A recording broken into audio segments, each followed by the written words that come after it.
Tombé entre les mains du groupe État islamique en 2014, l'aéroport de Mossoul est en passe d'être repris par les forces irakiennes.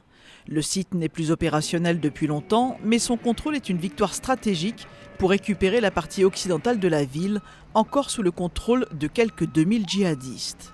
Les forces du service de lutte contre le terrorisme, la 9e division blindée et la police fédérale ont avancé selon le plan. Les forces de police fédérale ont progressé vers l'aéroport, tandis que les groupes du service de lutte contre le terrorisme ont avancé dans 2 directions. Les combats sont toujours en cours, mais nous avançons. L'assaut a été donné avec l'appui d'avions, de drones et d'hélicoptères de la force de coalition internationale. Des habitants pris en étau entre les djihadistes aux abois et l'avancée des militaires irakiens ont préféré fuir. Les djihadistes étaient nombreux, mais quand les frappes aériennes se sont intensifiées à l'aube, certains ont fui. Au moment où les unités mobiles du service de contre-terrorisme sont arrivées, ils ont perdu le contrôle et ont reculé vers Al-Mamoun.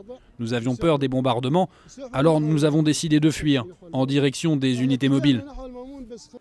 L'ONU estime qu'il reste environ 750 000 habitants dont près de la moitié sont des enfants. Le groupe État islamique ne cesse de reculer en Irak comme en Syrie où il a perdu la ville d'Al-Bab, la porte en arabe et surtout l'un des points de chute des djihadistes venus de l'étranger.